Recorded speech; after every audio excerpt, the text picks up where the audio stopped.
Shalom jemaat yang terkasih, bangkit dan bercahayalah. Ketika kita menerima Yesus sebagai Tuhan dan Juru Selamat, ada panggilan berikutnya setelah panggilan keselamatan, yaitu panggilan untuk menjadi saksi. Menjadi saksi bagi Kristus bukanlah perkara yang bisa dilakukan hanya dengan kekuatan kita sendiri. Tetapi kita membutuhkan kekuatan dan juga kuasa Tuhan di dalam melakukannya. Seperti yang dapat kita lihat di dalam Kisah Para Rasul pasal yang keempat ayat 29 sampai dengan 31. Karena pada saat itu pemberitaan Injil, pemberitaan kabar sukacita, pemberitaan Yesus sebagai Mesias di Yerusalem mengalami tantangan yang luar biasa. Sebelum kita lanjut, kita akan membaca terlebih dahulu ayat-ayat ini. Dan sekarang ya Tuhan, lihatlah bagaimana mereka mengancam kami, dan berikanlah kepada hamba-hambamu keberanian untuk memberitakan firman-Mu. Ulurkanlah tanganmu untuk menyembuhkan orang, dan adakanlah tanda-tanda dan mujizat-mujizat oleh nama Yesus, hamba-Mu yang kudus. Dan ketika mereka sedang berdoa, goyanglah tempat mereka berkumpul itu, dan mereka semua penuh dengan Roh Kudus, lalu mereka memberitakan firman Allah dengan berani. Saudara yang kasih dalam Tuhan, betapa pentingnya doa di dalam bersaksi. Karena apa? Melalui doa itulah segala sesuatu dapat terjadi sesuai dengan apa yang Tuhan kehendaki. Saudara, setiap upaya menjangkau jiwa-jiwa dibutuhkan bukan hanya strategi yang jitu. Juga bukan hanya dibutuhkan dana yang banyak. Dan juga sumber daya manusia yang mumpuni di dalam memberitakan Injil. Yang tidak kalah pentingnya adalah peranan doa-doa, sebab ada banyak tantangan yang dihadapi seperti kekerasan hati, penolakan, perlawanan, bahkan penganiayaan. Kepada berita dan pemberita Injil itu merupakan hal yang biasa sebenarnya terjadi, tetapi itu bisa menghalangi pemberitaan Injil. Makanya dibutuhkan intervensi tangan Tuhan. Bagaimana caranya? Berdoa kepada Tuhan. Nah, saudara yang kasih dalam Tuhan, teladan jemaat mula-mula dalam melaksanakan amanat agung ini di tengah-tengah tantangan itu juga dapat kita teladani bagaimana mereka berseru kepada Tuhan. Mereka tidak menghindar dari berbagai macam tantangan. Mereka tidak menghindar dari penganiayaan. Mereka tidak menghindar dari segala apa yang menjadi penghalang dari pemberitaan Injil tersebut. Tetapi apa yang mereka lakukan? Apa yang mereka serukan kepada Tuhan? Mereka berseru agar diberikan keberanian untuk memberitakan Injil. Ini sangat penting sekali ketika mereka berhadapan dengan tantangan. Ketika mereka menghadapi penganiayaan. Mereka bukan mundur, tapi mereka malah minta keberanian untuk memberitakan Injil. Ada banyak tantangan di dalam kita juga memberitakan firman Tuhan.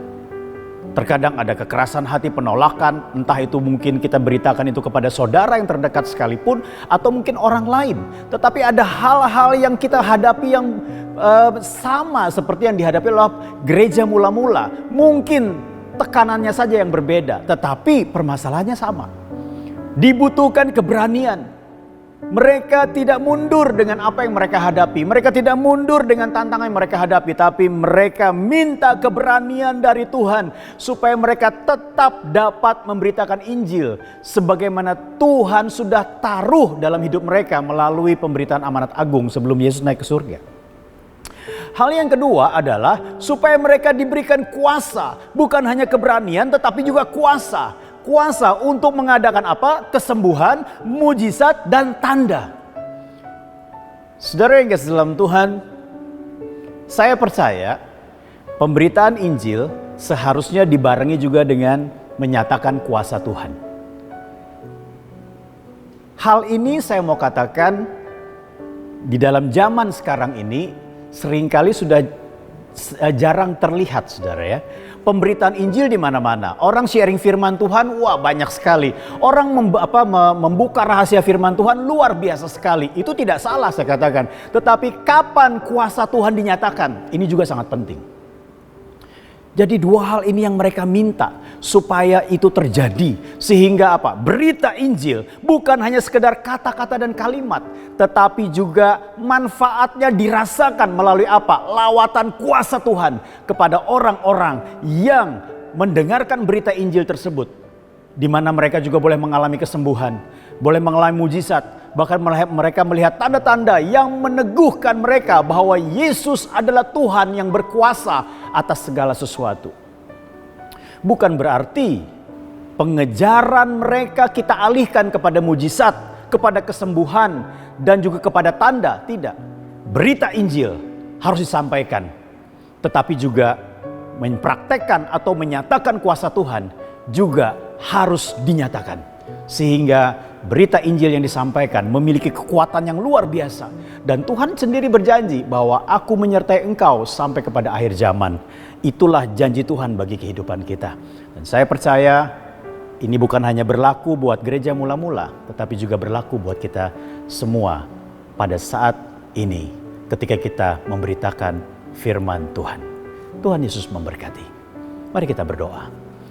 Bapa di surga, teguhkan iman kami, teguhkan kami Tuhan di dalam menyampaikan kesaksian tentang Engkau kepada setiap orang. Walaupun mungkin ada penolakan, pertentangan, atau bahkan penganiayaan.